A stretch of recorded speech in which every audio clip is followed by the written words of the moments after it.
Alright, ladies and gentlemen, look what just arrived.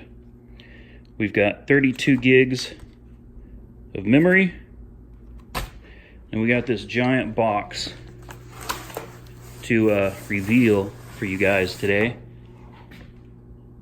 There she is.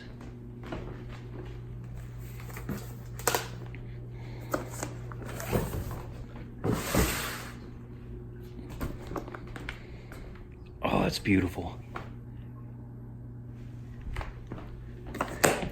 Ugh.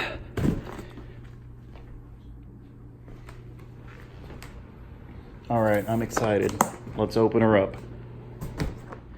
Looks like we start by pulling the tab. And then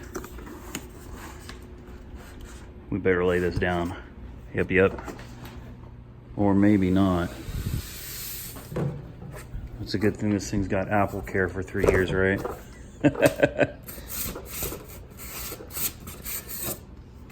Oh, we got our keyboard, which I've already got. I've got the one with the numeric keypad anyway, so I don't think this one comes with the keypad. Maybe it does.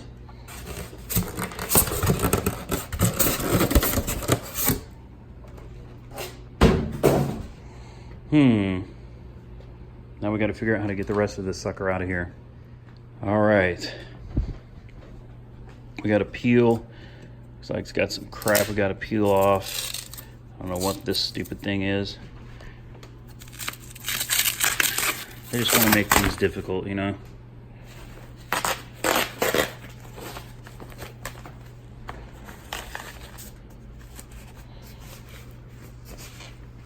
They really put this stuff on here, don't they? It's almost like they want you to rip it off. Like a Christmas present.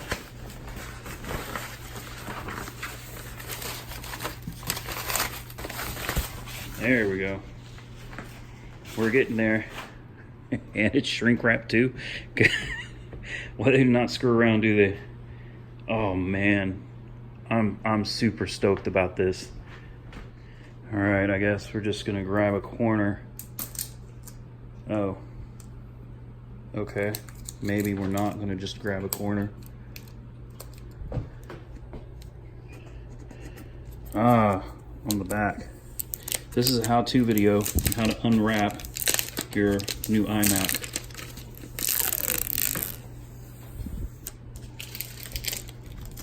There we go.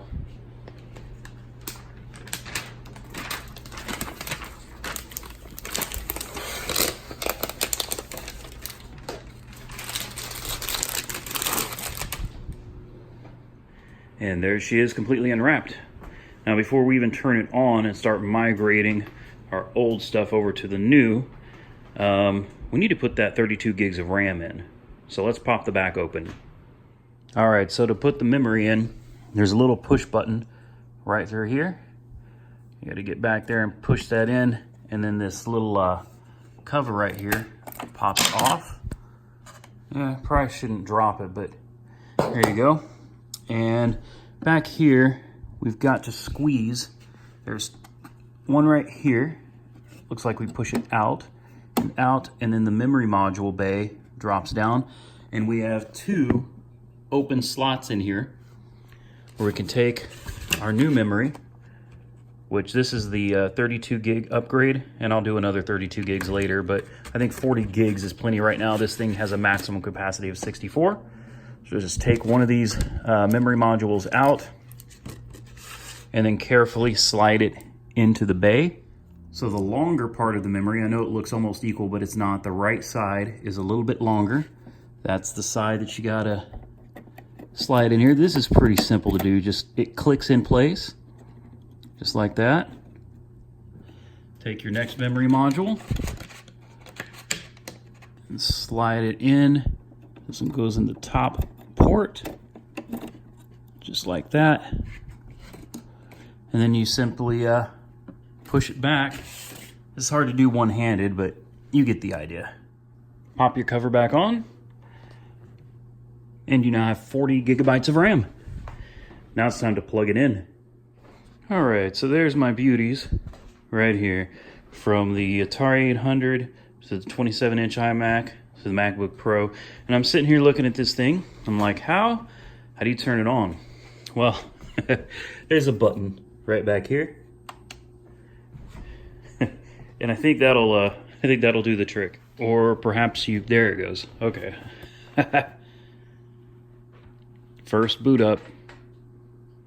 All right, we got her all set up. And here are the specs. Oh, isn't that beautiful? That Core i7-42, 40 gigs of RAM, the 8 gig video card, 1 terabyte SSD. Go over here to storage. Look at that. No, this is not the Fusion drive. This is the SSD. Now we got to transfer everything from that Mac to this Mac. That should be fun. All right, so while the desk is not set up exactly the way I want it just yet, this is pretty much it. We've got the MacBook Pro shipped out on its way to the new owner. The new computer is set up. It's got all my files. This was by far the easiest transfer I've ever done on any computer. When you migrate all of your stuff from your original computer over here, you end up with both computers having the exact same thing. I didn't have to enter anything new. I didn't have to set up all my applications. Everything was installed and ready to work on here, just like it already worked on the MacBook Pro. I am loving these Apple products. The more I use them, the more I fall in love with how streamlined, how easy to use they are. And I know some people, and I used to be one of them, some people like to, say, oh, Apple fanboys, people got too much money. They love spending money on stuff that's just overpriced. And while I can understand why a lot of people might think that, seeing as I used to think that myself, now that I have these things and I'm using them, they just work, and they work so efficiently, so well. It makes me wonder how I ever lived without them before. So I know most of you probably aren't interested in the, the unveiling of the iMac. I keep wanting to say MacBook Pro, but for those of you that are, here it is. Leave me a big like if you like the content and comment below. Stay safe, everybody. We'll catch you very soon in the next one.